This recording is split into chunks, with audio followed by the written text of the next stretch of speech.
국가정보자원관리원 화재 여파로 국민 불편이 이어지고 있습니다. 각 부처들은 조속한 시스템 정상화 그리고 혼란 최소화에 전력해 주시기 바랍니다. 특히 행정망 공백을 악용한 해킹이나 피싱 등 범죄가 우려됩니다. 예방을 위해서 총력을 기울여 주시기 바랍니다.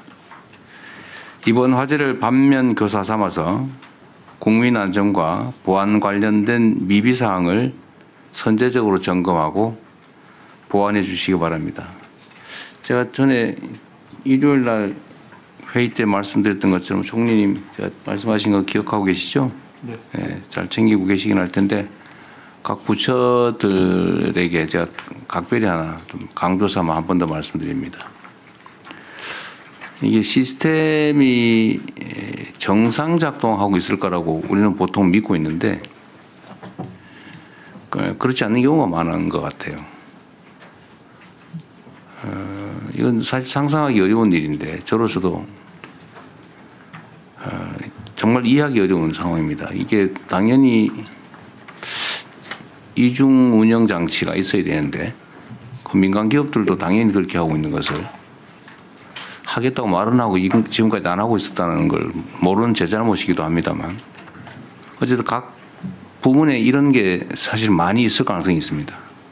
그래서 각 부처들은 소속과 산하 기관들이 담당하는 업무 중에서 특히 보안, 국민 안전, 또 위해 방지를 위한 각종 시설 시스템 이거 매뉴얼대로 되고 있는지 또 매뉴얼은 제대로 갖춰져 있는지 최대한 신속하게 철저하게 점검하기 바랍니다.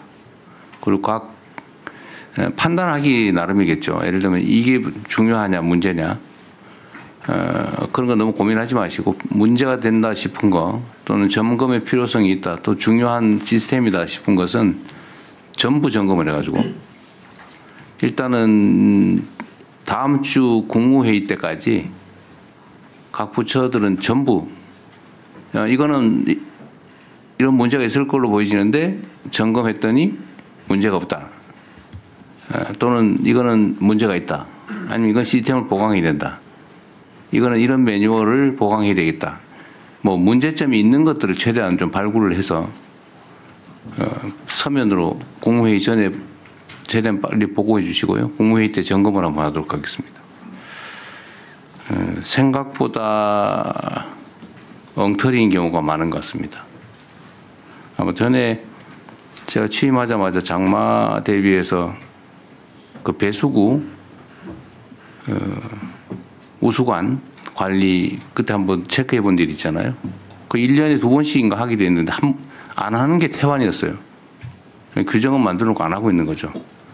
어쨌든 그때 집중적으로 그리고 점검을 해서 좀 BP에는 좀 줄어드는 측면이 있습니다. 그러니까 그런 게 한두 군데 있는 건 아닌 것 같아요. 그러니까 전부 스크린해 보도록 하십시오. 이번 주부터 추석 연휴가 시작됩니다.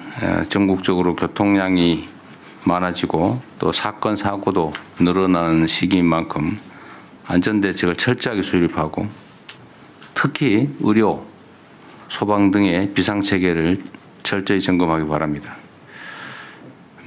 또 추석 이후에는 전국 각지에서 가을 축제들이 많이 열리게 됩니다. 가을철 다중 운집 행사에 대한 안전대책도 철저하게 준비해 주시기 바라고 특히 지방정부 또 공공기관들 또 민간단체들 행사 내용을 철저히 챙겨보기 바랍니다. 항상 말씀드리지만 국민 안전에 관한 한은 지나친 것이 부족함보다 100배 낫습니다. 좀 과하다. 뭘 저렇게까지 하나. 이런 생각이 들어도 괜찮으니까 최대한 철저하게 대비해 주시기 바랍니다. 또 추석을 앞두고 축산물 등 일부 품목의 가격이 또 불안해지고 있습니다. 관계부처는 추석 장바구니 물가 안정을 위해서 노력해 주시기 바랍니다. 오늘도 보고가 좀 있긴 할 텐데요. 일시적이고 단편적인 대응도 해야 되겠지만 근원적인 물가 해법도 고민을 해야 됩니다. 유통 구조 문제도 그렇고 뭔가 비정상적인 시스템 때문에 생기는 구조적 문제들도 철저하게 챙겨봐야 되지 않을까 싶습니다. 생산부터 소비까지 이어지는 전체 과정을 정밀하게 점검해 주기 바랍니다. 물가 안정이 곧 민생 안정이다, 이런 자세로 물가 안정에 좀 신경을 최대한 써주시기 바랍니다. 특히 농산물의 안정적 공급 기반을 확충해 주시고 또 취약계층 생계 어려움을 덜어줄 실질적 방안도 마련해 주시기 바랍니다. 여기 약간 더 붙여서 먹는 문제로 사람들이 고통받지 않으면 좋겠어요. 최소한 대한민국 정도 수준이 되면. 그래서 아마 준비는 하고 있을 텐데 음식물이 부족해서 계란 훔치다가 감옥 가고 이런 일들이 가끔 발견되잖아요. 또는 먹는 것 때문에 고통받다가 사실 극단적인 선택을 하는 경우도 우리는 언론에 보도에서 가끔씩 보는데 최소한 그런 일이 생기지 않게. 참고로 제가 경기도에서 그냥 드림센터라고 정말 배고픈 사람 와서 무료로 가져갈 수 있게 신원조사 이런 거 하지 말고 이런 걸 해본 일이 있어요. 그때 언론들이 와서 벤치 타고 가서 다 집어 갈 거다. 다 가져가면 되는 어떡할 거냐 뭐 이렇게 걱정을 했는데 그런 일 없었어요. 우리나라 사람들이 그렇게 수준 낮지 않습니다. 꼭 필요한 만큼 가져가고 오히려 나중에 도로 갖다 채워놓더라고요. 예산도 거의 들지 않습니다. 각 지방정부들에게 좀 이런 점을 좀 주지를 시키든지 해가지고 특히 복지부에서 좀 챙겨주시기 바랍니다. 먹는 문제가 좀 그러지 말자. 특히 명절 되니까 특히 더 그런 것 같아요. 얼마나 서럽겠습니까? 국민의 성원 덕분에 유엔 총회 일정을 잘 마무리하고 돌아왔습니다. 이번 순방으로 END 이니셔티브에 대한 국제적 지지를 확보하고 한반도의 새로운 미래를 국제사회에 제시했습니다. 특히 우리 경제의 성장을 위해서 세계적 기업들과 협력을 약속했는데 관련 부처는 후속 조치 이행에 만전을 기해 주시기 바랍니다. 에이펙 정상회의가 한 달 앞으로 다가왔습니다. 돌다리를 두드려보는 자세로 철저하게 준비 또 대비해 주시기 바랍니다. 이상입니다. 이후 회의는 국무총리. 지금 업무 보고 먼저 받고 의결은 나중에 하고 보고까지는 공개하고. 네, 현안 토의 먼저 하겠습니다. 원래 토의는 물가예요. 토의 보고 물가 이렇게 다 같이 하시죠. 아니, 보고를 짧은 걸 차라리 먼저. 짧은 거 먼저 하고 하죠. 네. 하고 토의 들어가죠. 그러시죠. 그 부처보고 2건 있는 거를 먼저 진행할까 합니다. 부처보고 2건을 순서대로 가급적 압축적으로 해주시고요. 그리고 나서 물가 관련 토의하고 그리고 안건 처리하겠습니다. 외교부에서 외무장관이 먼저 해주시겠어요? 예. 그 다음에 행안부 준비해 주십시오. 네, 대통령님 모두 말씀에서도 말씀이 있으셨습니다. 이번에 대통령님의 유엔 총회 참석 주요 성과와 후속 조치 계획을 보고 드리겠습니다. 여기 한 페이지로 준비된 것을 보시기 바랍니다. 대통령께서는 2박 3일의 일정으로 미국 뉴욕에서 개최된 제80차 유엔 총회 고위급 회기에 참석하셨습니다. 그 성과는 4가지로 정리해 볼 수 있겠습니다. 우선 돌아온 민주 대한민국 글로벌 책임 강국으로서의 위상을 강화하였습니다. 대통령께서 유엔 총회 기조연설을 통해서 대한민국이 민주주의 위기를 극복하고 국제 무대에서 신뢰받는 파트너로서 복귀하였음을 선언하셨습니다.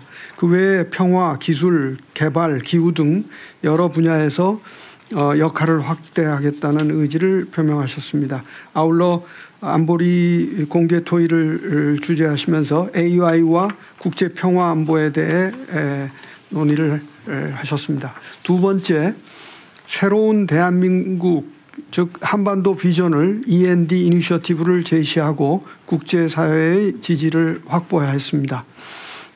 세 번째, 민생 중시 국정기조를 국제적 차원에서 구현하였습니다. 즉 미국 경제와 금융계 핵심 인사들을 대상으로 새 정부의 첫 한국 경제 설명회를 개최하셨으며 또한 그 블랙록과 국내 AI 및 재생에너지 인프라에 대한 협력 MOU 그리고 IBM과는 양자 과학기술 산업 육성 협력을 위한 MOU를 각각 체결하였습니다. 이외에도 우즈베키스탄, 체코, 이탈리아, 폴란드 등과 정상회담을 통해 정상 간 유대를 강화했으며 양국 간의 협력 또 여러 가지 경제 발전에 연결될 수 있는 실질적 협력 방안을 폭넓게 논의하였습니다. 또한 한미 간의 주요 현안에 대한 우리 입장을 주요 오피니언 리더들에게 설명하고 지지 기반을 확대하였습니다. 다음 후속 조치입니다.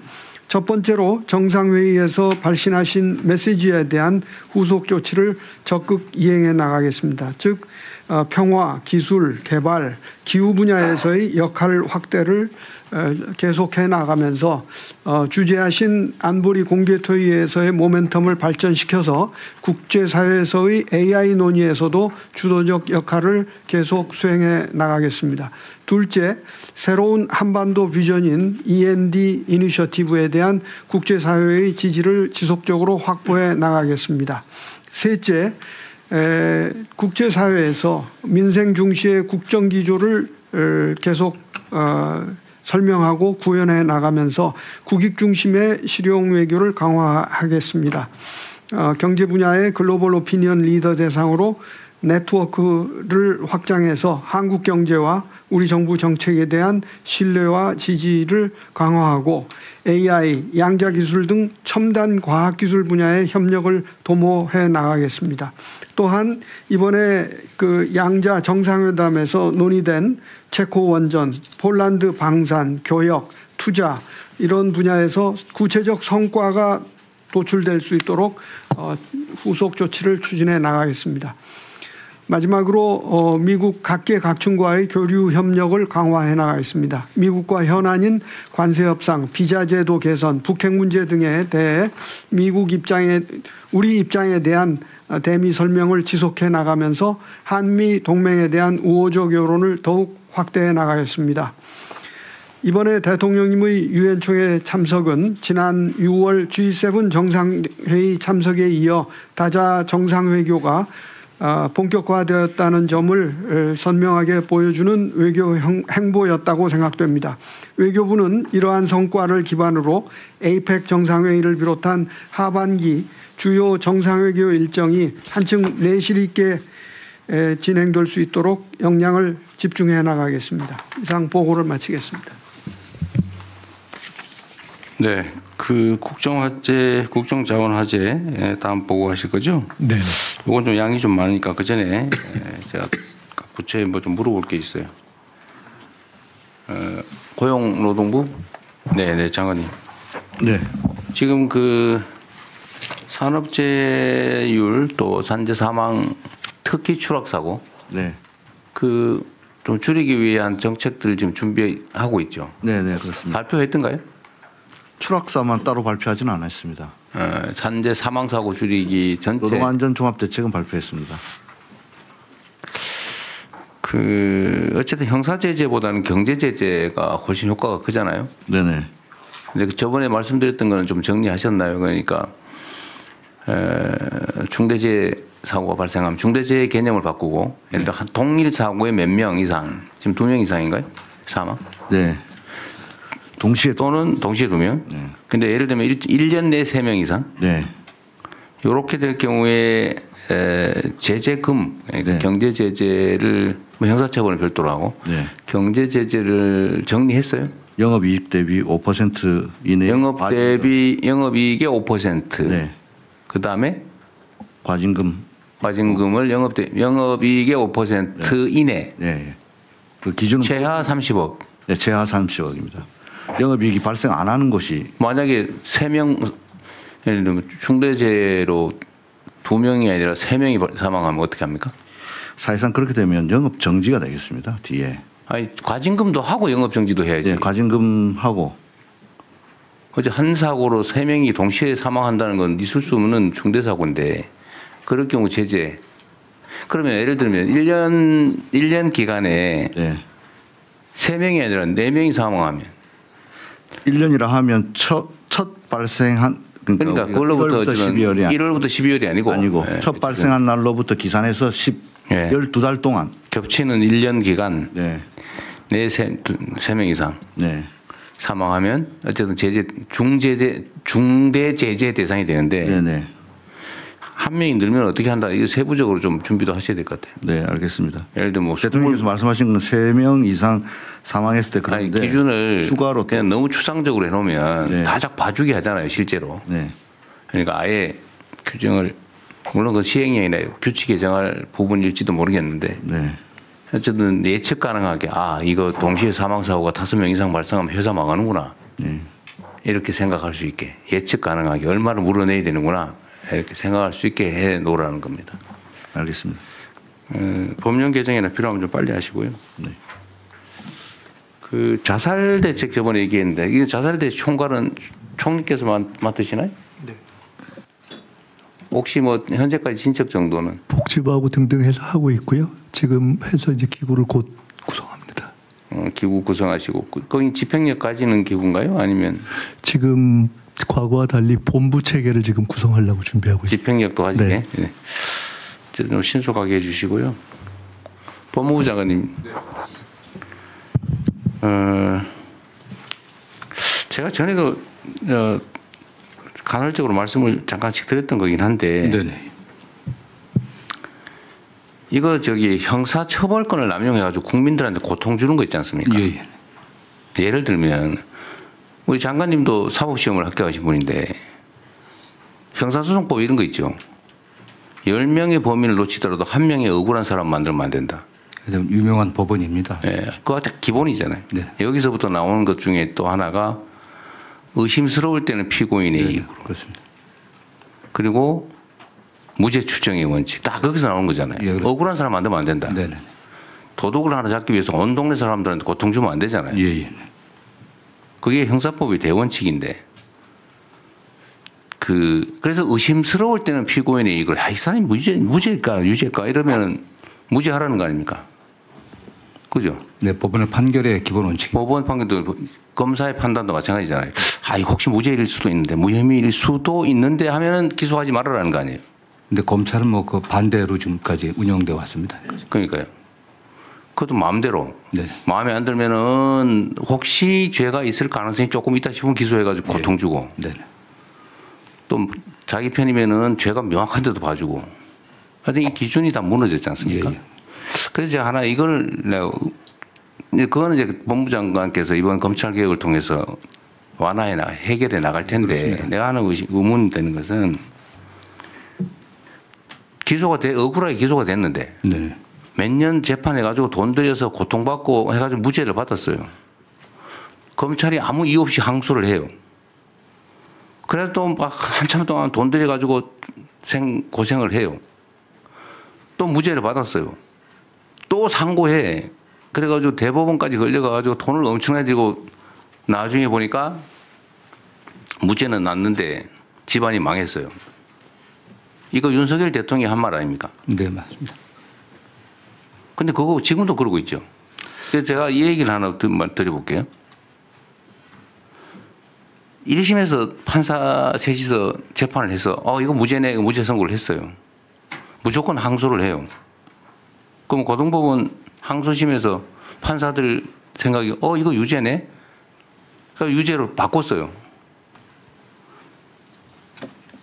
이럴 경우 이게 타당하냐? 3명은 무죄라고 그러고 3명은 유죄라고 하면 무죄일 수도 있고 유죄일 수도 있는 거 아닙니까? 네. 한 사람이 유죄라고 생각하거나 무죄라고 왔다 갔다 할 때는 무죄를 하는 게 원칙인데 3명의 판사가 무죄라고 하는 거를 3명의 판사가 뒤집어 가지고 유죄로 바꾸는 게 타당합니까? 그래서 상고제도가 있긴 한데요. 그 상식적으로 생각할 때는 가능성이 그럴 개연성도 있다고 하지만 일반적인 원칙엔 좀 안 맞는 겁니다, 사실요. 지금 무죄 판결은 상소 못하게 하는 나라가 많잖아요. 그 미국계 대륙법계 등 그렇습니다. 미국은 지금 뭐 법에서 이중이용 금지 원칙 때문에 피고인의 이익 우선이기 때문에 항소를 못하게. 그러니까 이런 생각을 할 수가 있는데, 야 저러다 혹시 죄진 사람이 빠져나가면 어떡하지? 네네. 그게 법 원칙에 어긋난다 이 말입니다. 네, 맞습니다. 그 억울한 사람들 전 재산 날려가면서 인생 망치고 그러면 되겠어요? 근데 지금 검찰이 1심에서 무죄 난 사건 항소하면 그게 유죄로 바뀌는 확률이 얼마나 됩니까? 대충 한 5% 정도 됩니다. 최종적으로. 네.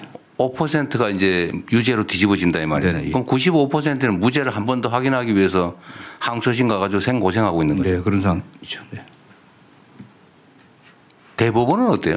대법원은 저 1.2%안 됩니다. 네, 무죄인데 대법원에 상고를 했더니 유죄로 뒤집어지는 경우가 1. 몇 프로다. 네, 1.7% 정도 됩니다. 그럼 98.3%는 그냥 무죄를 받기 위해서 또 엄청나게 돈 들이고 고통받는 거죠. 네, 예. 그게 타당합니까?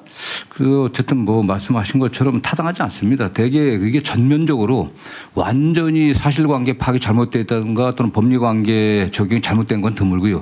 부수적인 무죄가 더 많습니다. 그렇기 때문에 상고나 항소를 제한해야 될 필요성이 반드시 아니 있습니다. 검사들이 대도 않는 거 기소해가지고 무죄 받고 나면 면책하려고 항소하고 면책하려고 상고하고 그러면서 국민들한테 고통 주는 거 아니에요? 네. 이걸 왜 이렇게 방치합니까?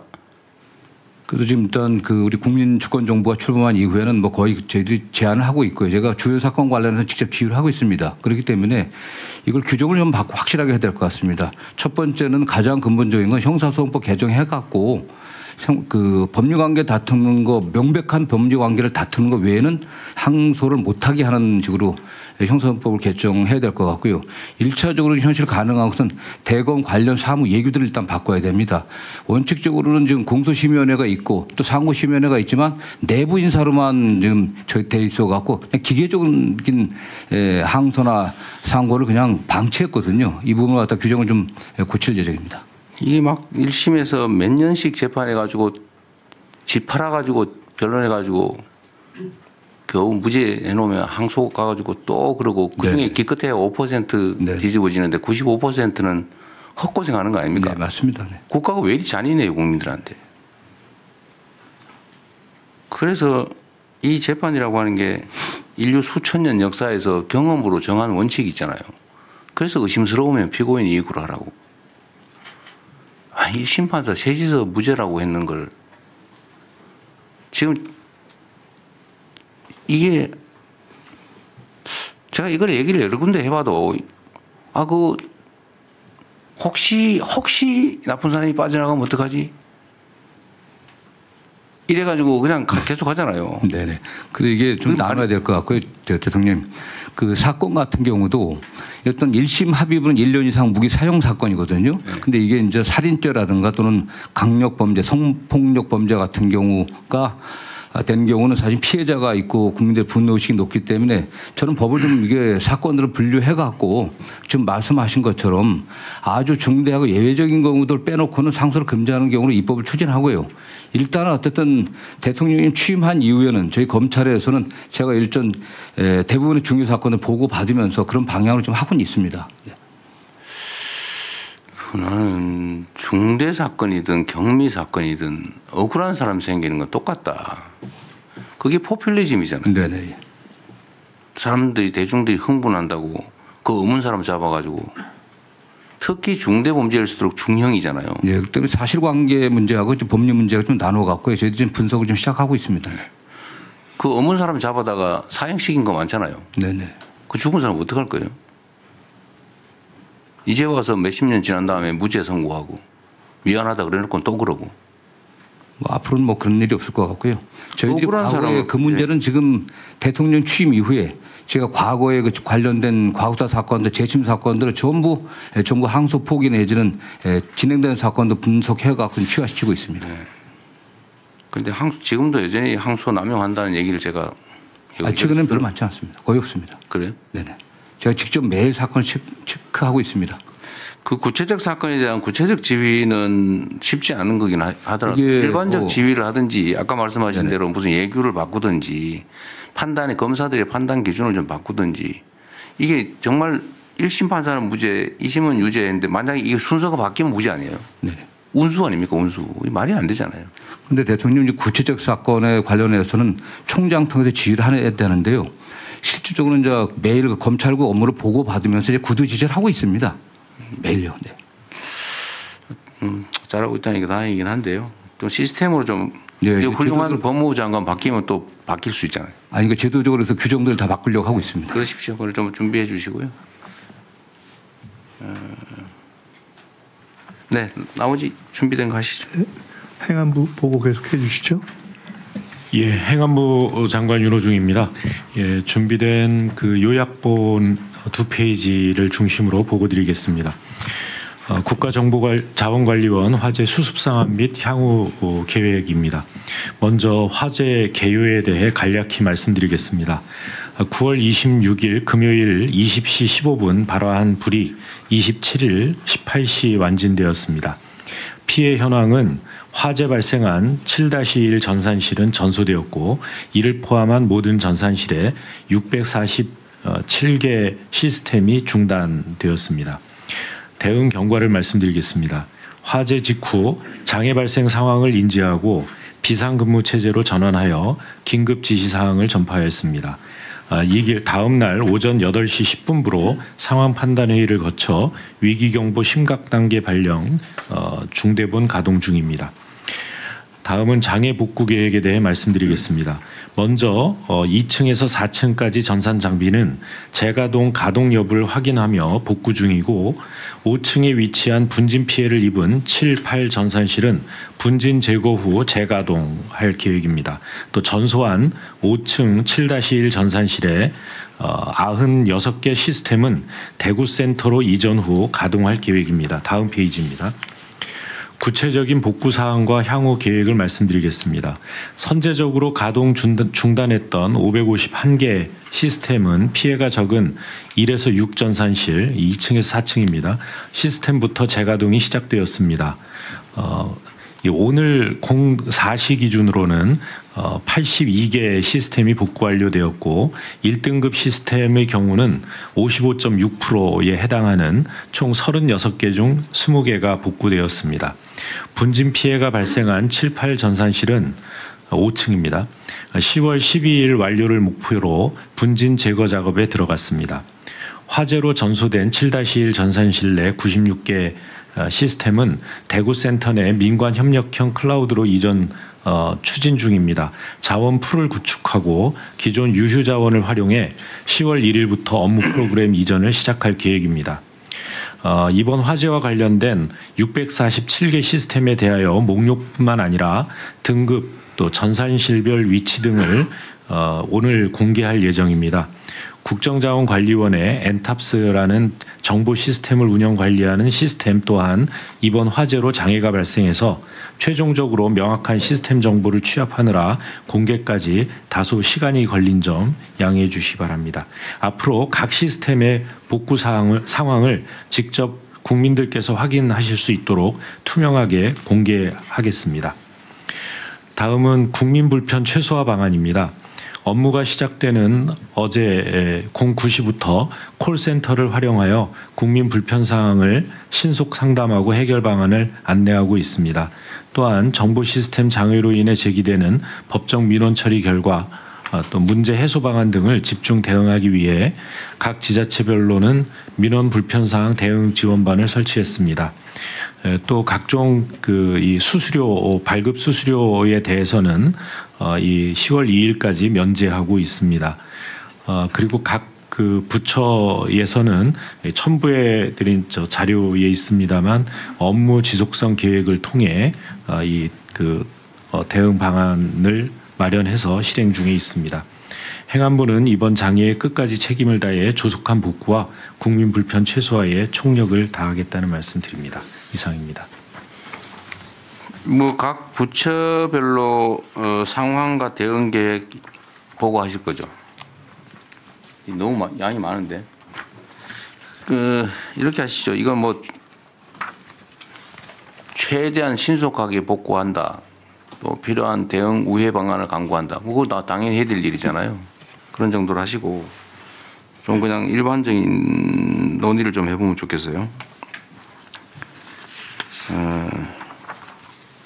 상황 파악은 다 이제 됐겠죠, 이제? 예, 그렇습니다.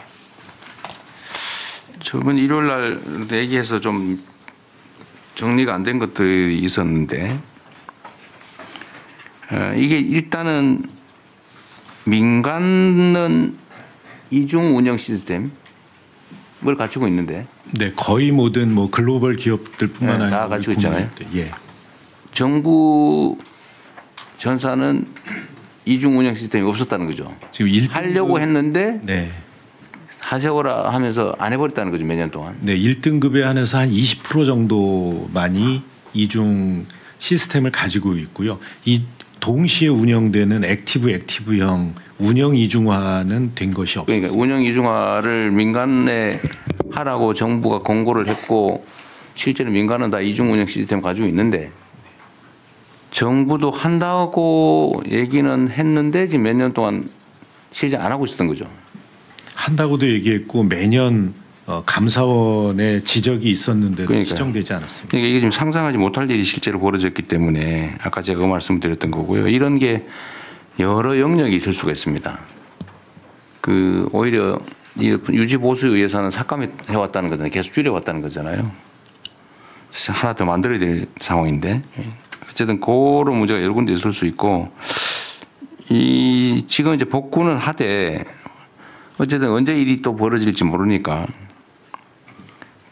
이중 운영 시스템을 정부의 자체로 만들든지 아니면 민간과 협업해서 만들든지 가능한 방안을 좀 찾아서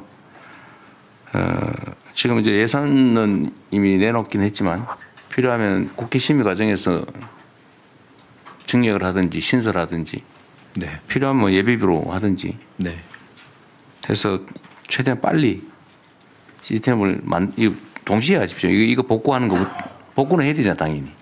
그리고 소위 듀얼 시스템을 만드는 거. 네, 지금 그거는 네. 별도로 팀을 만들든지 해서 준비를 하십시오. 네. 아까 가계부 이거 어디서 하기로 했죠?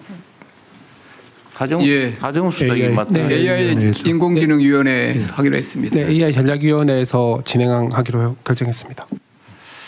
어쨌든 그거는 최대한 신속하게 이제 복구하는 것 말고 시스템을 정비하는 거를 신속하게 동시에 네. 진행하도록 하십시오. 네, 동시에 신속하게 진행하겠습니다. 그리고 현재 복구가 지금 이 순간까지 몇 개나 됐어요? 예, 지금 82개 돼 있습니다. 82개.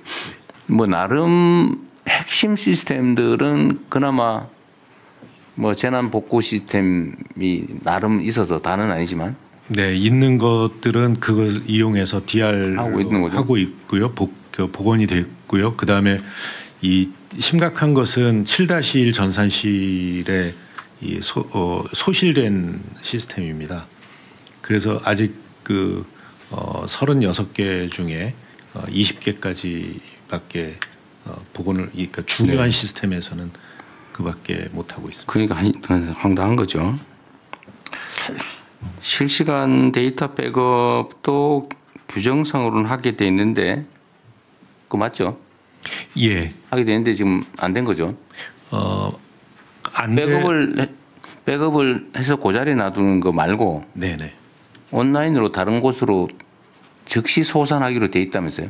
네, 그걸 안 한 거잖아요 지금. 예, 다른 곳에 온라인 소산이 있고요. 그다음에 오프라인 소산이 있는데 온라인 소산은 주 단위로 하고 있었습니다. 아니 그러니까 내 말은 실제로 그렇게 엉터리를 냈다는 거 규정이 어떻게 돼 있냐고. 네, 규정상 즉시 하게 돼 있잖아요. 그 메일 증분은 신규 데이터는 즉시 예. 백업해서 즉시 온라인으로 다른 곳으로 네네. 소산한다. 네. 전체 전체 데이터는 일주일에 한 번씩 한다. 그렇게 예, 규정이 그렇게 돼 있다면서요. 예. 근데 그렇게 안 한 거잖아요. 네네, 그렇습니다. 그러니까 이게 요거를 참고를 해서 어쨌든 아까 말씀드린 다른 제도 시스템도 매뉴얼대로 하고 있는지 매뉴얼은 있는지 해보라는 겁니다. 이 매뉴얼은 있는데도 안 지킨 거예요 실제로. 복구가 어렵지 않습니까? 아예 영구적으로 데이터가 소실돼 버린 경우도 지금 있는 거 아니에요? 아예 없어져 버린 거. 그렇게 보여집니다.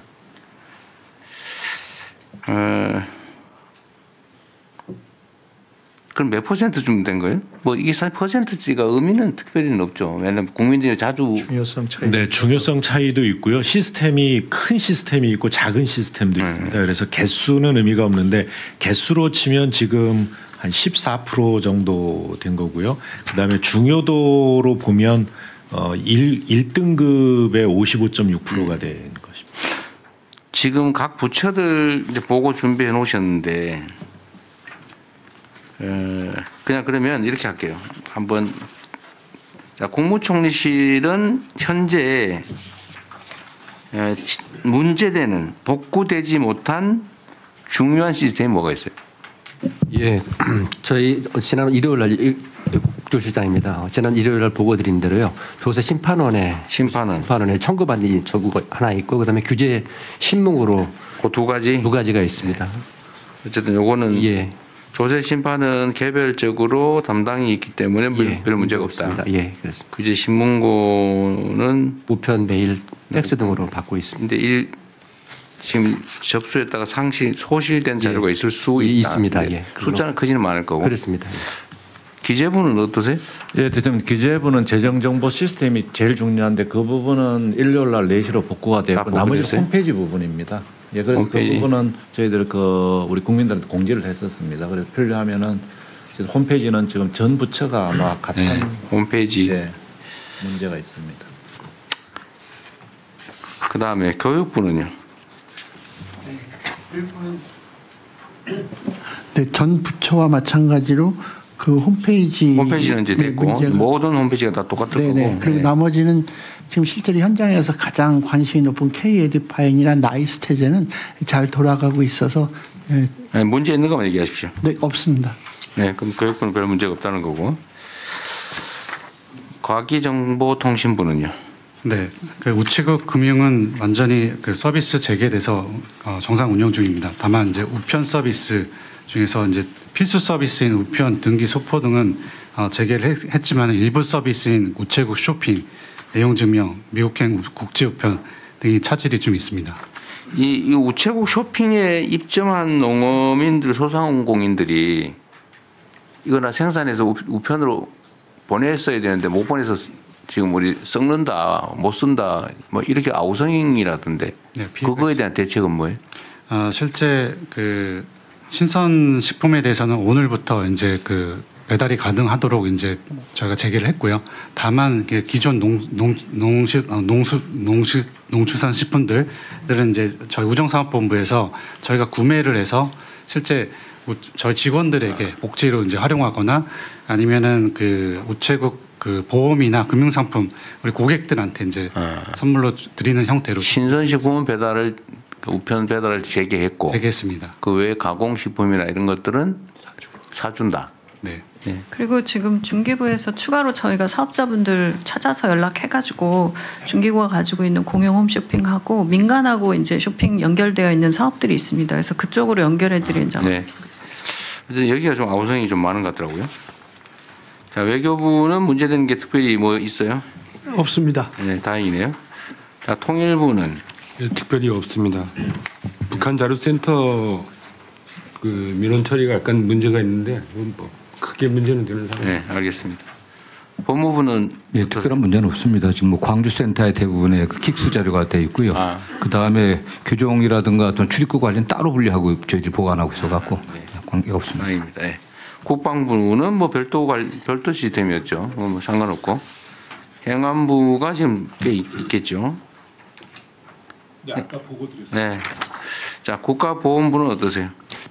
통합보훈 시스템은 지금 민원 처리가 불가능합니다. 또 국립묘지 안장 신청도 불가능합니다. 그렇지만 8월 31일까지 자체 백업 파일이 있어서 이걸 각 그 국립묘지나 지청에 내려보내서 수기로 특히 팩스를 통해서 수기로 모든 업무를 처리하고 있습니다. 네. 근데 그 사이에 신청을 했는데 자료가 사라졌으면은 9월 한 달 자료는 다 사라졌습니다. 그렇지만 이거는 수기로 각 지청과 각 현충원 호구원에 자체 우리가 파악이 가능한 것으로 보고를 받았습니다. 국립묘지 안장이야 뭐 건수가 많지 않을 테니까 충분히 파악 가능할 것 같고 일반 민원들이 사라진 게 있을 텐데. 제일 민원이 그 기차표 할인하는 민원이 제일 큽니다. 그러면 그 대책은요? 그 대책은 현장에서 유공자증을 제시하면은 자체에서 바로 할인을 받거나 아니면 나중에 후보 뒤에 이게 정상화됐을 때 그 나중에 후보를 정산해 주는 걸로 그렇게 했습니다. 어쨌든 실질적으로 피해가 발생하지 않게 잘 챙겨주시기 바랍니다. 그 다음에 문체부는요? 문화체육관광부는? 네, 문체부는 35개 서버가 지금 중단이 되어 있는데요. 공직자 통합 메일은 복구가 완료돼서 정상 서비스하고 있습니다.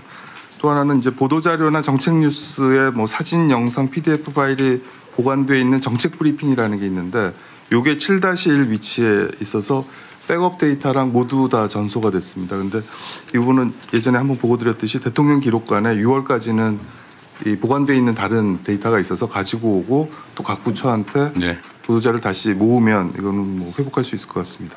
알겠습니다.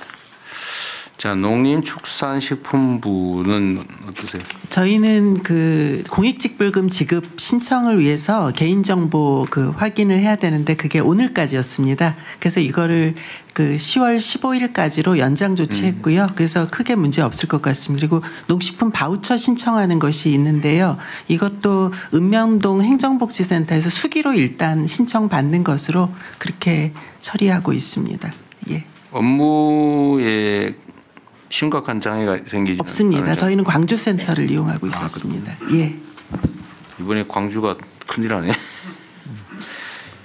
그다음에 산업통상자원부는요. 산업부는 저희 자체적으로는 괜찮은데 저희가 복지부와 연결된 에너지 바우처가 지금 신청은 되는데 결제가 지금 안 되고 있습니다. 그 시스템이 복구될 때까지는 저희가 일단 납부를 일단 유예를 하고 지금 그런 상황이 진행되고 있습니다.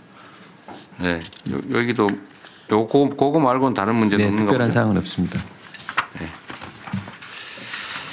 그다음에 보건복지부는 어떠세요? 네, 복지부는 49개가 중단됐는데 현재 14개가 복구되고 35개가 아직 복구 중에 있습니다. 문제가 되는 거는 전소된 시스템인데요. 아래 그 별표에 보시면 사회서비스 전자바우처 시스템이 작동이 안 되고 있습니다. 근데 이용에는 문제는 없는데 바우처를 지급 서비스를 제공하는 기관 한 2만 개에 대해서 저희가 그 바우처 비용을 지급을 해야 됩니다. 그래서 열흘 단위로 지급을 하고 있는데 한 1,400억 정도 돈을 지급을 해야 돼서 추석 전에 수기로 지급을 하도록 그렇게 지침을 내려서 준비하고 있습니다. 그리고 장사정보 시스템이 작동이 안 돼서 62개 그 장례 그 화장장에서의 예약을 지금 유선 팩스로 예약을 하고 있어서요. 장례 지도사 통해서 예약하는 것들을 안내를 지속하고 있습니다. 아래 보시면 디지털 돌봄 시스템상 노인 안전 확인에 대해서 활동이 없을 경우에 데이터를 받도록 되어 있는데 그게 중단돼서 이거는 AI 케어콜을 이용해서 그런 안전을 확인하는 걸로 대체해서 운영하고자 합니다. 좀 더 예산이 들어서 이 부분은 전용이나 예비비 협의를 진행하겠습니다. 네. 이게 지금 보건복지부 특히 복지부 사무는 대개 기초지방정부들의 창구 사무가 많은데 그 업무량이 엄청 원래 많잖아요. 네. 그 임시로 필요하면 행정 지원 요원들 좀 뽑아가지고 좀 하도록 하고 그건 예산 지원은 기재부가 좀 잘 해주도록 하십시오. 네. 아마 인력 부족이 심각할 거예요. 너무 힘들 겁니다. 네, 환경부는 어떠세요? 네, 환경부는 배출권 거래제 관련한 게 중요한데요. 다행히 그건 복구가 됐고요. 화학물질을 등록하고 신고하는 게 기한 내 처리하고 있는데 그게 잘 복구가 안 됐습니다. 그래서 일단 이거는 기한 내 처리를 해야 되기 때문에 오프라인으로 기한 내에 민원이 생기지 않도록 적극적으로 노력하고 있습니다. 환경부 업무는 뭐 그렇게 심각할 것 같지는 않네요. 자, 그다음에 고용노동부는 여기도 일이 꽤 많을 것 같은데. 노동 보고 드리겠습니다. 저희들은 입주 그 7하고 7-1에 돼 있어서 17개 시스템이 전면 중단됐습니다. 다행스러운 것은 급여 나가는 거, 실업급여, 산재급여, 직업훈련 급여는 미입주라서 정상 운행되고 있습니다. 입주되어 있는 시스템 중에 중요한 것은 노동 산안 분야 감독 사건 처리 시스템인데 이게 모두 전면 중단되었습니다. 그래서 일단 수기 처리하고 방문 팩스 등으로 하고 이렇게 진행했습니다. 만약에 업무 프로세스를 보니까 사건이 만약에 백업이 안 됐다면은 이제 문제가 되는데 대부분 다 이제 사건이 접수되면은 설람 결재를 받아야 되기 때문에 종이로 현출해 놓았다고 하는데 화재 직전에 된 것들에 대해서는 지금 현재 확인이 불가능한 상황입니다. 그래서 지금 현재 조치하는 것은 다른 것은 괜찮은데 추석 앞두고 체불임금 신고라든지 이런 것들이 전자로 안 되기 때문에 방문할 수밖에 없는데 그래서 저희들이 지방청별로 대표 메일을 공개해 가지고 혹시나 전자가 안 되더라도 메일로 접수할 수 있도록 하고 상담 시간도 연장해 가지고 1350 모바일 상담 창구를 확대했습니다. 만약에 데이터가 화재 직후로 유실되었을 때는 적극적으로 안내해서 재조사도 불가피하다는 사실도 당사자에게 사전 공지라고 해놨습니다. 네. 일이 많을 줄 알았더니 의외로 좀 다행이네요. 다 여가부는 어떠세요? 네. 여성가족부 소관 정보 시스템 모두 광주 센터 입주에 있어서 현재 웹사이트 접속을 비롯해서 모두 정상 작동 중입니다. 다만 보건복지부의 사회보장 시스템 장애로 인해서 연동되어 사용되고 있는 바우처 카드 발급과 결제가 일부 제한되어 있어서 불편이 호소되고 있고요. 그와 관련해서는 아이돌봄 카드에서 바우처 부분은 저희가 미납금 한 30만 원 내지는 필요시에는 좀 더 올리는 금액까지 미납된 상태에서도 사용할 수 있도록 그 불편을 최소화하려고 하고 있습니다. 네. 그다음에 국토부는 어떠십니까? 네, 대전 입주 4개 시스템이 현재 중단 상태입니다. 그 중에서 많이 이용되는 게 부동산 종합 공부 시스템인데 토지대장 그 지적도 등본 등을 반영한 온라인 시스템인데 이건 이제 시군구청의 민원 창구를 방문해서 발급 조치하도록 했고 연계 시스템 중에서 부동산 거래 관계 시스템이 종합공부와 연계되고 있는데 이것도 마찬가지로 민원 창구 방문 신고를 안내하고 그렇게 전파를 완료했습니다. 그 나머지 시스템 중에서 연계된 부분들은 8개 중에서 이제 5개가 복구가 완료됐고 일부 3개 정도는 지금 앞서 말했듯이 문제가 있는 부분이 있고 입주 시스템 중에서는 그 외에도 화물 운송 실적 관리 시스템이나 이제 국가 물류 통합 정보 시스템, 지적 제조사 행정 시스템 이 부분은 여전히 이제 그 중단 상태지만 저희가 대체 수단을 조치를 취하고 있습니다. 네. 해수부. 예, 대통령 저희가 1등급이 한계가 있는데 다행히 재복구 시스템으로 전환을 해서 그 항만 물류 정보 시스템 1등급인데 정상 운영이 되고 있고요. 나머지는 예를 들면 의획 증명서 발급이라든지 낚시배 탈 때 그 이제 전자승선 명부를 하게 돼 있는데 이런 게 지금 안 되고 있습니다. 그래서 이런 부분들은 수기로 전환을 해서 진행을 하고 있다는 말씀을 드리고 특히 걱정이 됐던 것이 추석 명절을 앞두고 재난지원금을 지급을 해야 되는데 이게 최근에 이제 적조 피해가 있었습니다. 그다음에 여름에 고수온 피해가 있었는데 이 부분 이제 한 72억 정도를 어제 지급 완료를 했습니다. 네, 다행입니다. 그리고 중소벤처기업부. 네, 중기부는 대전에 있는 그 시스템 하나여서 큰 문제 없이 나머지는 광주에 있고 그다음에 민간 클라우드랑 자체 전산실 IDC 이렇게 좀 다양한 형태로 분산되어 있는 상황입니다. 그래서 지금 현재로의 이슈는 크게 없고요. 그 행안부 시스템 연결된 부분들도 전반적으로는 좀 현장에서 오프라인으로 대체하도록 하거나 관련 부처랑 협의해서 연기하는 작업들을 했습니다. 그래서 현재는 이슈 없고 이번에 알게 된 그 자체 전산실 운영하고 민간 클라우드의 기준들 어떤 때 민간 클라우드를 쓰고 있는지 이런 부분들 전체적으로 좀 다시 파악해 볼 예정입니다. 네. 이런 부분에도 전문적인 지식도 있으시니까 좀 잘 챙겨 주시기 바랍니다. 네, 그리고 하나 더 말씀드릴 게 이번에 이제 그 중기부 보면서 보니까 내외부 시스템 전체적으로 지난번부터 한 100여 개의 시스템을 가지고 있습니다. 그래서 이거를 정리를 해야 백업도 효율화되고 그리고 다 백업 떠났는데 바뀌면 다시 한번 또 해야 되는 일들이 있기 때문에 이 전체적으로 시스템을 좀 정비해서 없앨 것들은 없애고 그리고 합칠 것들은 합치면서 작업해 가려고. 네. 자, 공정거래위원회요.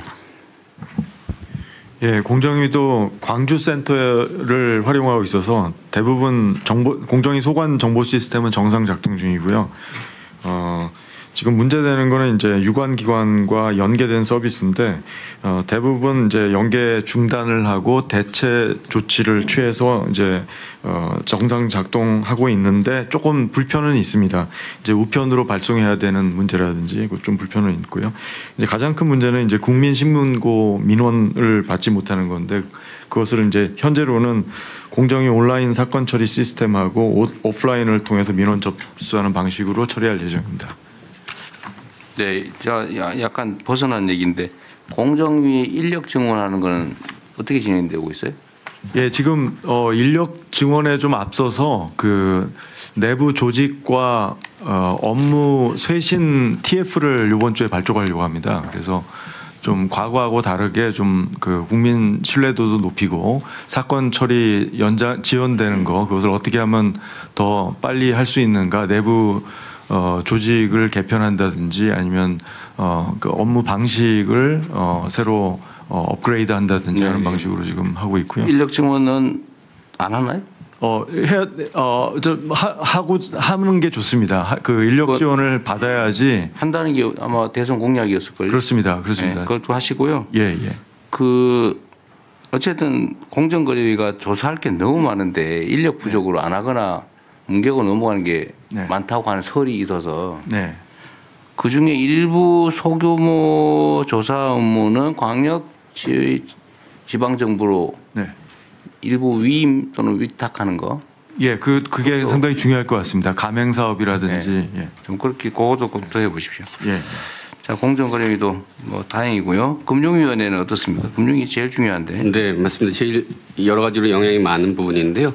실제로는 보면 행정정보망과 연계된 금융서비스 이 부분인데요. 사실 지금 대부분 정상화됐습니다. 가장 중요한 것 중에 하나가 이제 대출 신청을 받을 때 필요 서류를 보통 행정정보망을 통해서 개인들이 제출하지 않더라도 은행에서 자동적으로 그것들을 받아다가 이렇게 제출 서류를 확인을 하는데요. 지금 다행히 공공마이 데이터가 복구가 돼서 그 대출 부분 지금은 문제가 없다 그 말이군요. 네, 그리고 하나 남은 거는 이제 신분증 진위 확인 부분이 있는데 주민증 같은 건 복구가 안 돼서 다른 대체 수단인 운전면허증이라든지 여권이라든지 모바일 신분증 이런 걸 이용하도록 대체 수단을 말씀드리고 또 실제로는 ARS 이런 걸 통해서 주민증을 갖고 와도 확인해 드릴 수 있는 대체 수단들을 강구하고 있습니다. 네, 이상입니다. 다행입니다. 국민권익위. 예, 국민권익위원회는 총 8개의 시스템을 운영하고 있습니다만은 그 7개의 시스템은 행정심판이나 청년 포털 시스템은 정상 가동이 지금 됐는데 이 사건 7-1 전사실에 국민신문고 서버 그리고 1차 데일리 저장 장치가 다 소실된 것으로 이렇게 파악돼서 국민신문고가 지금 현재 전면 서비스가 중단되고 있는 상태입니다. 신속하게 지금 행안부하고 협조해서 복구를 해야 될 필요성이 있습니다. 네, 알겠습니다. 다음에 개인정보보호위원회. 개인정보 오늘 안 왔나? 잠깐. 안 왔어요?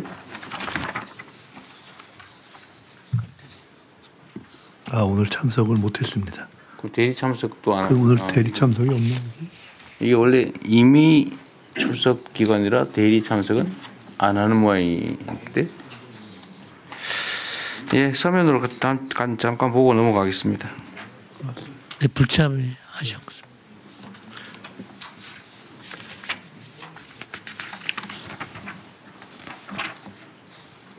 식품화요.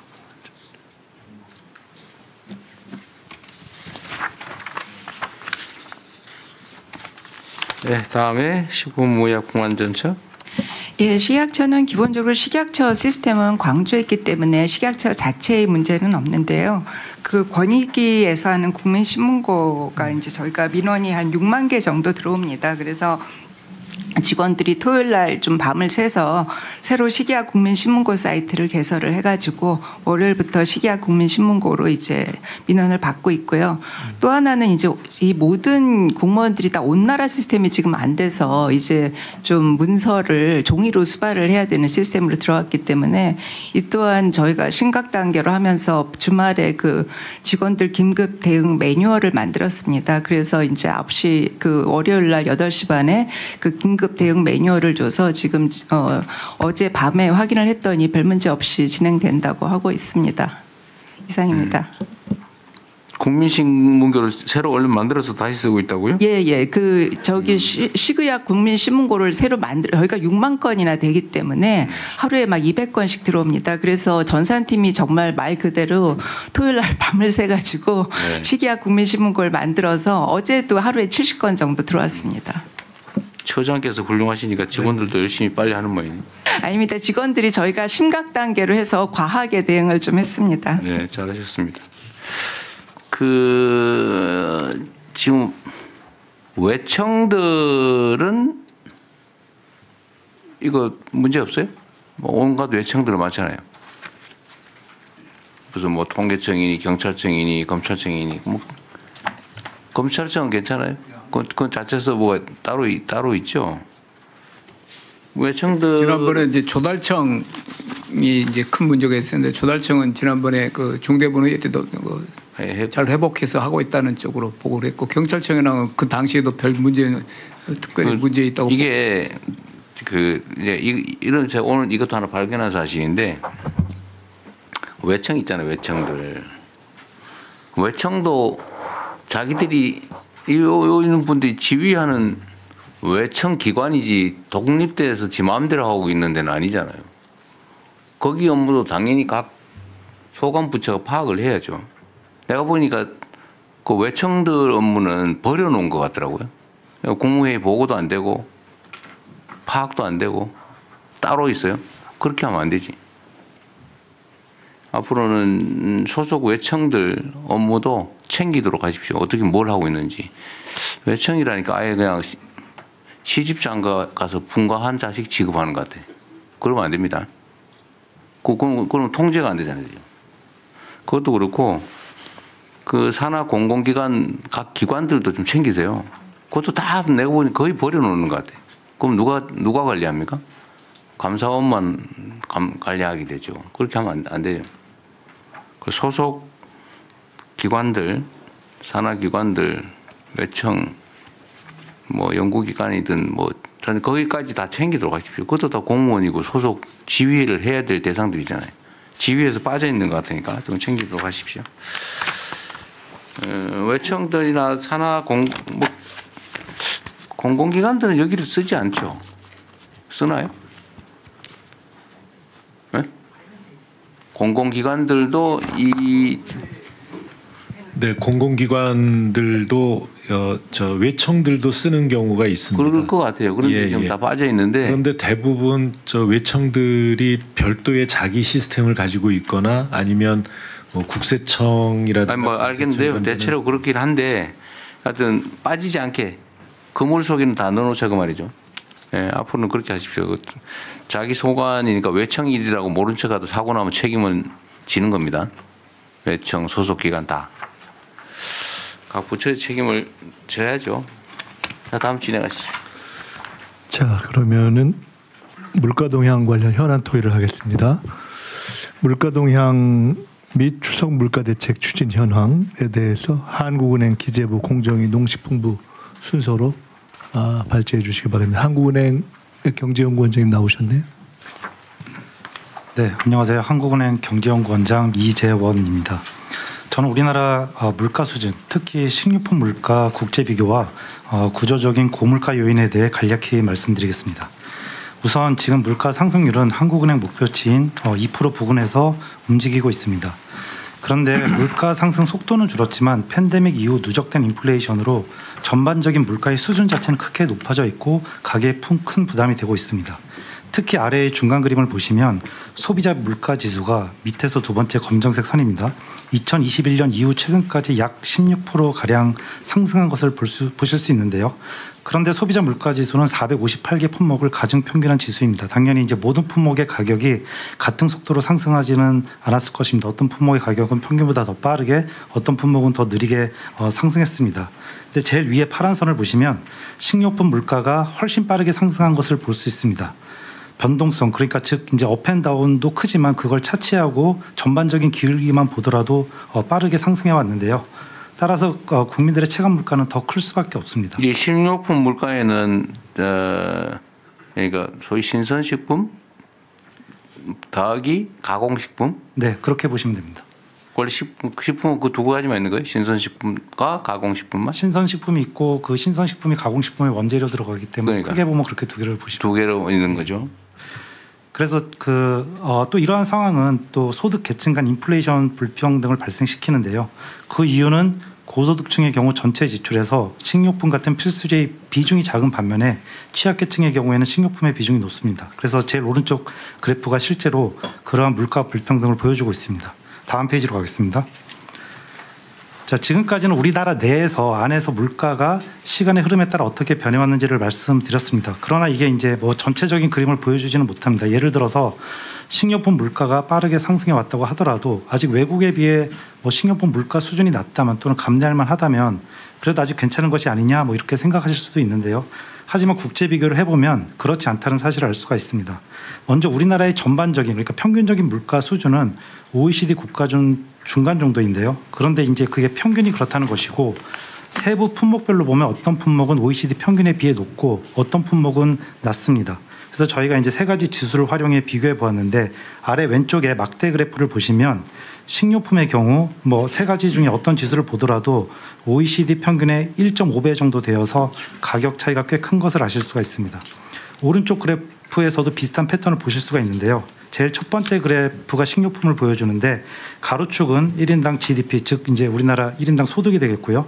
우리나라뿐만이 아니라 여러 나라들의 이제 소득이 되겠습니다. 세로축은 식료품 물가가 되는데 보시면 우리나라가 소득 수준이 비슷한 국가들과 비교할 때뿐만 아니라 심지어 소득 수준이 더 높은 국가들하고 비교해 보아도 식료품 부담이 유난히 큰 것을 알 수가 있습니다. 더 세부적으로 보면 여기 나오진 않았지만 사과, 감자, 돼지고기 등 농축산물을 중심으로 특히 물가가 높습니다. 즉 이제 다른 선진국 대비 우리나라 소비자가 과일, 채소, 육류 등의 높은 가격을 지불하고 있고요. 또한 이제 아까 말씀드린 대로 농산물이 가공식품의 원재료도 되기 때문에 가공식품 가격을 상승시키는 요인도 되고 있습니다. 네, 잠깐만요. 네.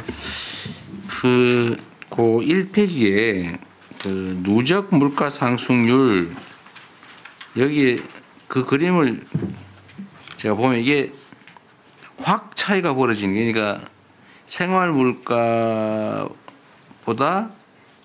식료품 물가가 확 많이 올라가기 시작한 시점이 22년부터예요 보니까.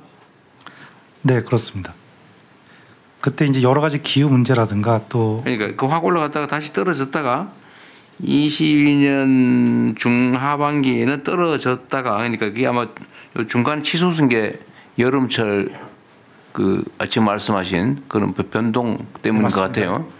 근데 다시 떨어졌어요 연말에. 떨어졌다가 그 다음부터 다시 올라갔어요. 근데 이게 올라갔다 내려간 거는 아마 여름이 아닌 변동이 적은 시기인 것 같고 올라간 건 여름철 뭐 태풍 뭐 이런 요인인 것 같아요 보니까 그죠. 근데 어쨌든 추세적으로 쭉 벌어지고 있는 거는 이 신선식품의 그 변동폭 더하기 가공식품들의 가격이 상대적으로 이때부터 많이 벌어졌다 그 말이죠. 네, 그렇게 보시면 됩니다. 애초에 그 신선식품 자체도 여러 가지 신선식품은 이제 그래프상 치는 거고 원료로도 들어가기 때문에 또 유통구조 문제도 있고 해가지고 그게 더 벌어지고 있습니다. 이 진폭이 올라갔다 내려갔다 하는 건 신선식품의 영향이 클 거고 네, 맞습니다. 전체 평균치로 더 벌어진 거는 가공식품까지 그렇게 됐기 때문에 왜 식품만 이러냐 지금 오늘 그 얘기를 한번 해보려는 거예요. 네, 맞습니다. 왜 식품만 이런 식으로 많이 올랐냐. 네, 그거의 구조적인 요인에 대해서 말씀을 드리려고 합니다. 그러시죠. 네, 다음 페이지로 가겠습니다. 그래서 이제 제가 강조드리고 싶은 점은 지금까지 이제 보여드린 이러한 이제 뭐 식료품 물가 문제가 단기적인 경제 상황에 따라 생겼다가 없어지거나 그런 단기적인 현상은 아니라는 것입니다. 지금 수십 년 동안 식료품 가격이 다른 품목 대비 빠르게 상승해 왔고 또 그리고 주요국가의 가격 격차 또한 구조적으로 지금 지속 내지 확대되고 있는 것으로 보입니다. 그렇다면 이제 왜 그러하냐? 여러 이제 요인이 복합적으로 작용을 했겠지만 선행 분석 등을 종합해 보면 크게 이제 세 가지 요인이 있습니다. 첫 번째는 유통비용 상승입니다. 중간에 왼쪽 그래프를 보시면 소비자 가격이 농가 판매 가격에 비해 더 빠르게 상승해 왔음을 알 수 있습니다. 관련하여 이제 오른쪽 그래프를 보면 방금 대통령께서 말씀하신 대로 유통 비용률이 98년에 약 40%에서 2023년 약 50%로 10% 포인트 가량 상승을 했습니다. 다만 이제 뭐 유통비용 상승에는 그동안 인건비나 임대료가 상승한 부분이 있고요. 그다음에 부가가치 재고 노력 등도 포함된 것임을 감안할 필요는 있겠습니다. 다음으로 이제 우리 생산성에 대해서 말씀을 드리면 우리나라는 경작 면적이 작은 편이고 영농이 영세해서 생산성이 낮은 편인데요. 그래서 이제 어떻게 보면 당연하게도 생산 비용이 상대적으로 높을 수밖에 없습니다. 다음 페이지로 가겠습니다. 그래서 앞으로도 농가 고령화 속도, 기후 변화, 그다음에 지리적 여건 등을 고려하면 생산성 제고 측면에서 어려움이 클 수 있는데 이를 이제 또 극복해야 하는 과제가 있습니다. 마지막으로 이제 아래 왼쪽 그림을 보시면요, 우리나라의 경우 수입을 통한 채소 과일의 공급 비중이 미국이나 유로 지역 여러 국가들에 비해서는 크게 낮은 상황입니다. 따라서 공급 채널 다양화를 통한 가격 안정 그리고 품종 다양성 측면에서 소비자의 선택권 확대를 통해 실질적인 부담을 낮추는 것을 고려할 수 있겠습니다. 물론 여기 써져 있는 대로 이제 농산물 수입을 얼마나 할지 또는 수입 확대에 대해서는 뭐 공감을 하더라도 그 폭을 얼마나 할지는 여러 목적에 따라 달라질 수가 있겠고요.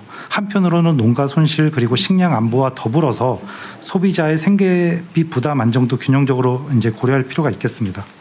종합하면 지금까지 이제 우리가 봐왔던 추세 그리고 농가 가구 고령화, 기후 변화 등을 고려할 때 지금 뭐 아무것도 하지 않고 대응을 하지 않으면 소비자의 부담은 지속되거나 심지어는 더욱 악화될 수도 있을 수가 있겠고요.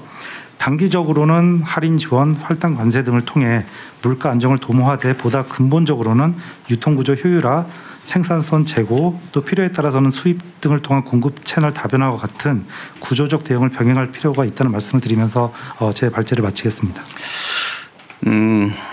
이게 이제 복합적으로 여러 원인이 있을 수 있죠. 당연히 뭐 온갖 요인이 있겠죠.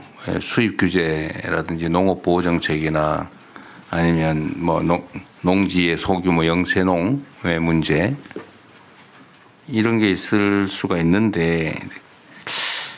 제가 사실은 이게 만약에 그냥 그런 구조적인 문제라면 우리가 대책을 논의해봐야 의미가 별로 없잖아요. 그렇죠? 그런데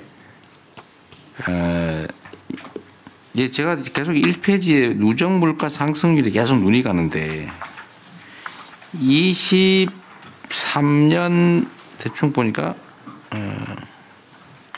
22년 12월이 지나고 23년도부터 본격적으로 확 벌어졌거든요. 이게 지금 다른 부처 보고할 때도 한번 감안을 해 보셔야 되는데 제가 어느 날 보니까 제가 전에 한번 그런 얘기했는데 사과값이 올랐잖아요. 그런데 배값이 올라서 예를 들면 뭐 그래서 그때 농산장관 얘기는 하면 그 대체 효과 때문에 그렇다. 이게 오르면 이쪽이 수요가 늘어나니까. 근데 바나나는 왜 오르냐고. 제가 그때 물어봤잖아요. 바나나는 왜 오르냐? 바나나는 수입 규제 품목도 아니잖아요, 지금. 그리고 우리나라에 생산하는 것도 아니잖아요. 우리나라에 뭐 대체 수요가 확 늘어난다고 공급 물량이 부족하지 않잖아요. 공급량을 얼마든지 늘릴 수 있는 게 바나나인데 바나나 값은 왜 오르냐, 도대체? 왜 오르는 거예요? 이제 글로벌 시장에서 우리나라가 과일 수입하려는 걸 다 알고 있고요. 예, 그러면은 이제 수입할 때도 예, 가격을 그러면 있습니다. 필리핀에서 바나나 수출할 때 일본에는 500원에 팔고 한국엔 700원 팔고 그런다는 거예요? 그럴 수도 있습니다. 에이, 그런 거는 네. 말이 안 되지. 근데 대통령님 이 저기 23년 12월부터 요 시점은 좀 고려해야 될 게 뭐냐면요. 그러니까 그 저희가 수입 유통 구조도 들여다보고는 있는데요. 환율 문제도 좀 생각을 해야 합니다. 우리가 사실 그 지금 발표는 개방도가 되게 낮다고 하지만 우리처럼 수입 많이 하는 나라 없거든요, 실은. 그런데 그 수입을 할 때 영향을 받는 게 환율입니다. 그래서 이때부터 환율 굉장히 높았었거든요. 그러니까 우리가 이때 사과가 그렇다고 이렇게 벌어져요? 예, 그 이때 굉장히 환율이 그러니까 밀 같은 경우. 근데 제가 추측하는 이유는 이거는 정확하게 과학적으로 분석되는 건 아닌데 정부 통제 역량의 상실이에요. 정부가 작동하지 않은 측면이 강한 것 같아요. 네, 네. 예를 들면 물가라고 하는 게 사실은 담합 가능성도 높잖아요. 예.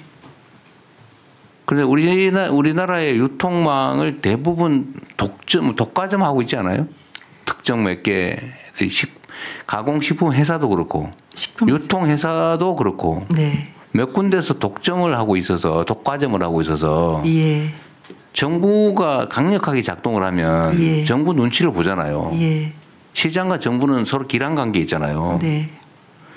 근데 정부가 관심을 안 가져버린다든지 네. 통제를 안 한다고 확신이 든다든지 이러면 마음대로 막 올려버리죠. 독점, 과점하고 있으니까. 지금 이게 대한민국이 다른 나라보다 OECD 국가들보다 1.5배가 높다고 하는 거 이거 이해할 수가 없고 그중에 특히 식료품, 생활용품 이 가격만 유난히 또 높아요. 그거 이상하죠. 왜 식품만 이렇게 높냐? 식료품만. 그래서 제가 말씀드리고 싶은 거는 정부가 제대로 통제라면 좀 그렇고 제대로 관리하고 지도하고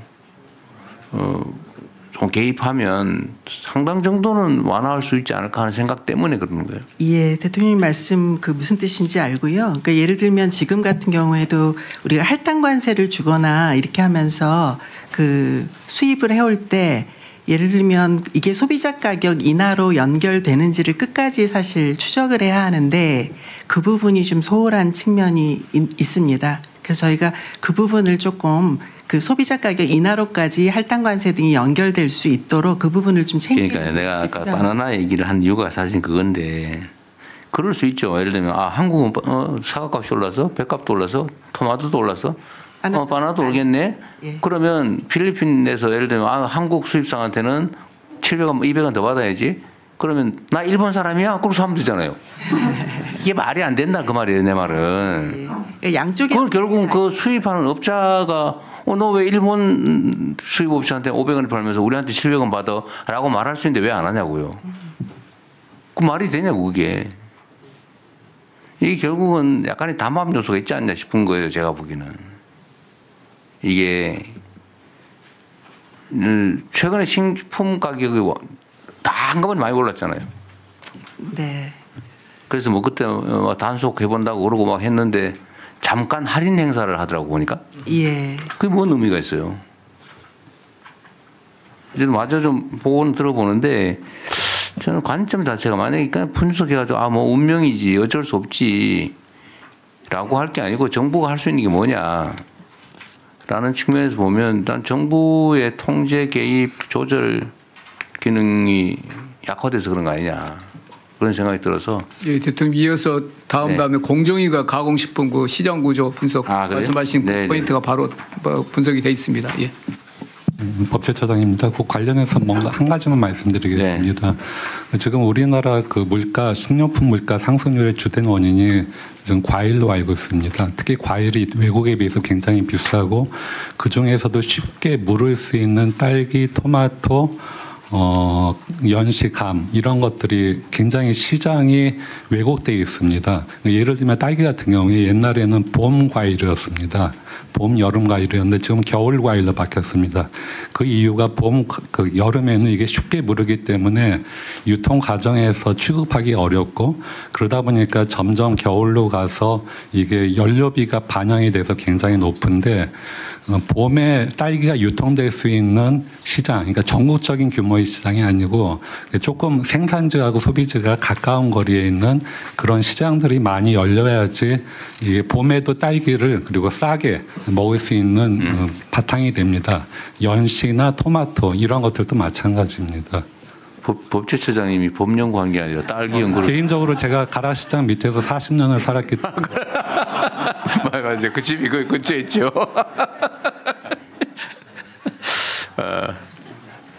진실이 말씀드리면 그 외국 같은 경우, 미국 같은 경우에는 도시의 파머스 마켓이 매주 주말에 열립니다. 그래서 인근에서 소규모로 재배하는 상품 가치 떨어지는 모양 없는 과일들을 갖고 나와서 비교적 높은 값으로 파는데 시민들도 많이 호응을 해줍니다.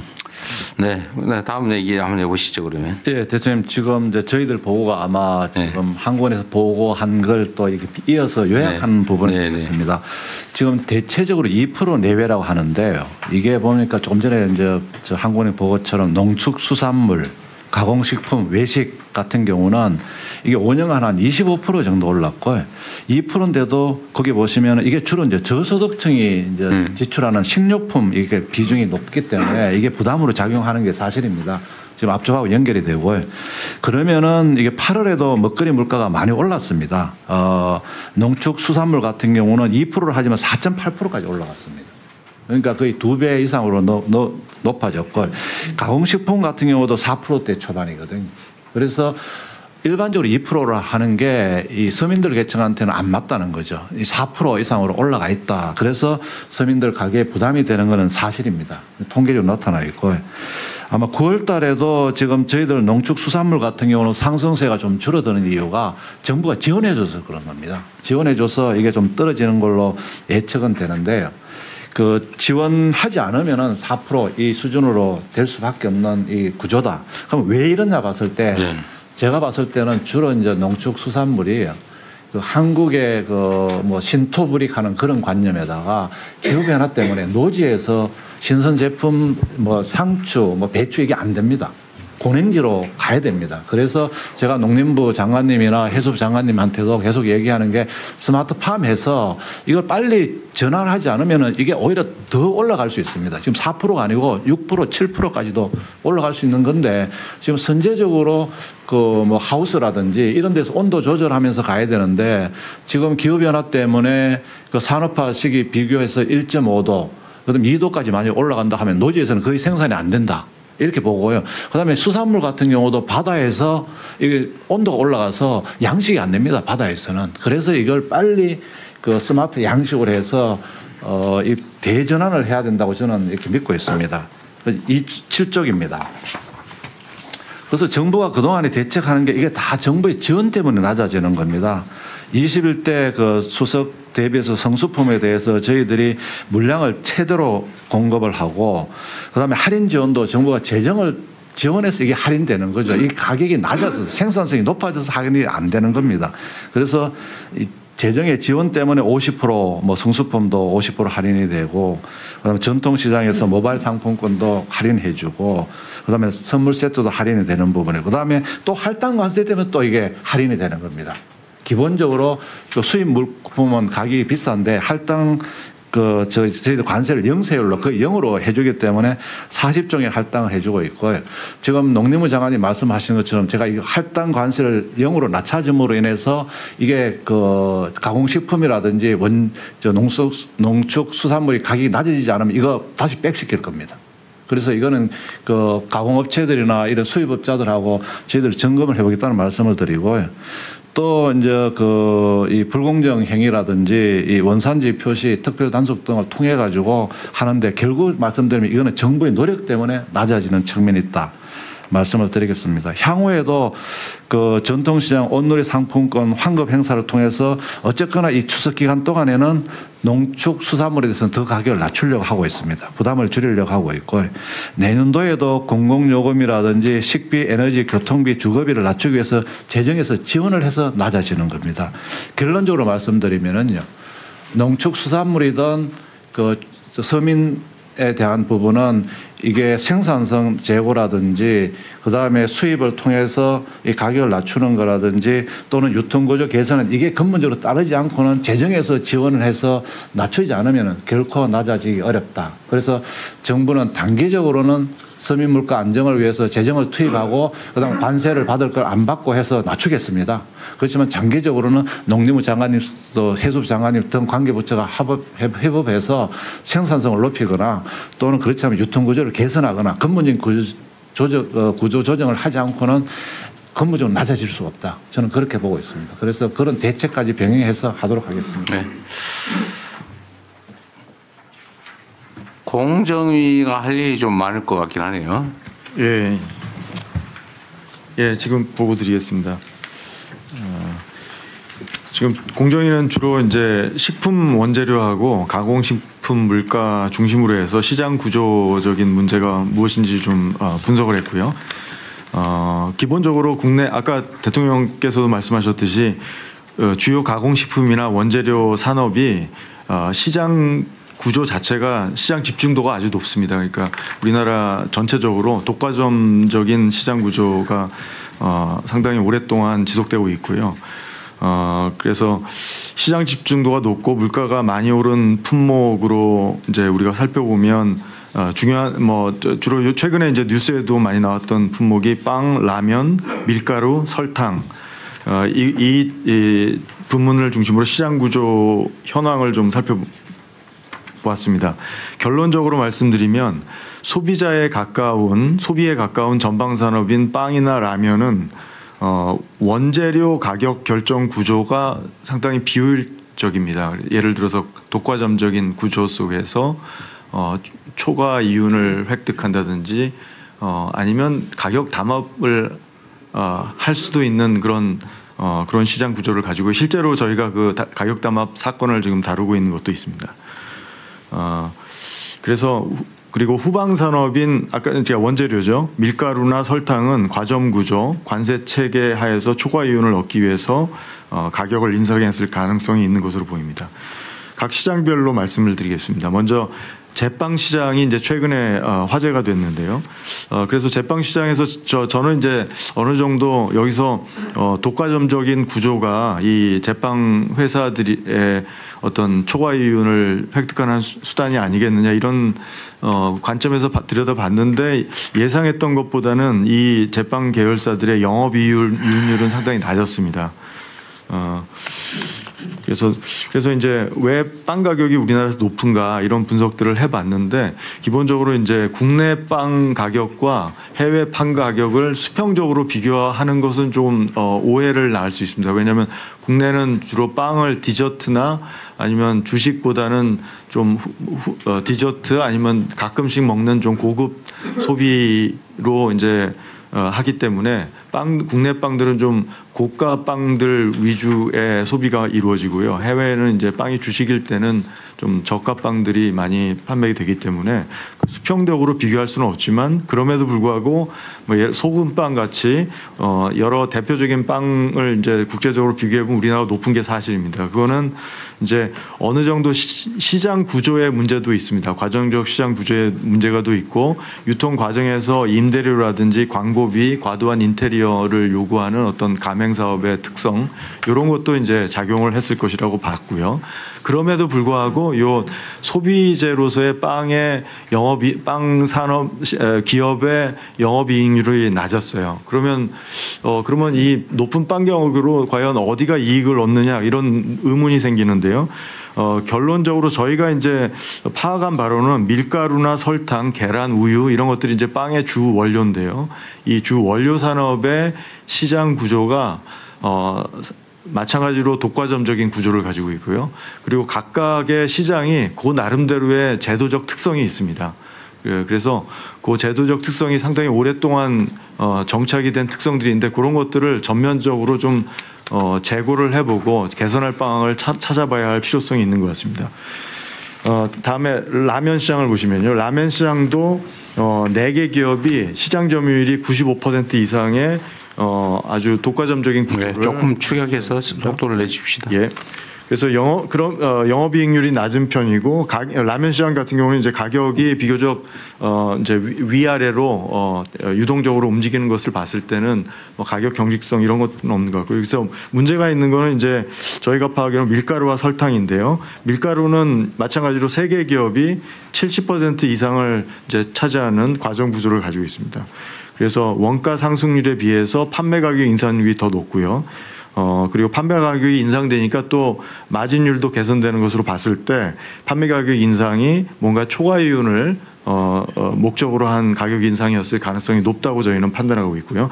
제가 그리고 좀 주목했던 것은 수입 가격과 국내 가격의 격차입니다. 근데 수입 가격과 국내 가격의 격차가 예를 들어서 대한제분 같은 회사는 230,000원 톤당 230,000원, 그러니까 23만 원이죠. 톤당 23만 원에서 최근 4년 동안 올해는 33만 원까지 올랐어요. 그러니까 3분의 1이 오른 거죠. 그리고 마지막에 이제 설탕 시장인데요. 세계 기업이 94%를 차지하고 있습니다. 독과점 구조고요. 여기서 설탕 시장은 주로 이제 정제당 시장입니다.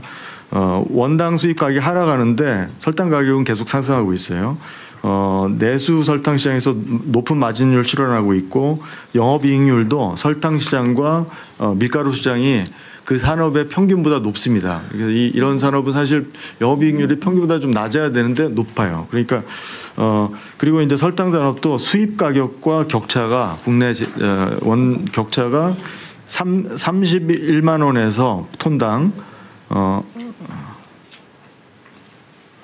42만 원으로 상승했어요. 그러니까 거의 이것도 3분의 1이 최근 4년 동안 상승했습니다. 그래서 여기도 지금 이제 독과점 구조 때문에 발생하는 어떤 담합이라든지 두 시장 다 그런 위험이 상당히 높은 것으로 판단하고 있고요. 그래서 지금 이제 정제당 같은 경우에 이렇게 높은 국제 가격과의 차이가 있는 이유가 지금 높은 관세율을 부과하고 있습니다. 30% 높은 건. 그러니까 10만 톤까지는 수입을 아주 낮은 관세율에 0%에서 5% 낮은 관세율을 정해 수입하는데 10만 톤을 넘어서면 30%의 관세 물립니다. 10만 톤은 전체 시장의 7% 정도예요. 그래서 앞으로 공정위는 이런 가공식품 등 국민 생활 물가에 큰 영향을 미치는 이런 민생 밀접 품목에서 담합, 불공정 거래 행위 등 경쟁을 가로막는 행태를 계속 모니터링하고 문제가 있다고 의심이 되는 부분에서는 직권 조사를 강력하게 해서 엄중하게 감시할 예정이고요. 위법 행위에 대해서는 단호하게 대처할 예정입니다. 그리고 좀 더 경제 분석을 좀 장기적으로 그리고 미래 선제적으로 그리고 체계적으로 좀 해서 시장 구조, 거래 구조, 뭐 할당 관세 같은 어떤 무역 제도의 어떤 정책 효과 이런 것들을 좀 지속적으로 모니터링해서 오래 지속되는 어떤 시장 구조나 거래 구조 이런 것들은 뭐 시대가 바뀜에 따라서 바꿔야 된다고 생각하고 있습니다. 최근에 이제 설탕 가격 담합 사건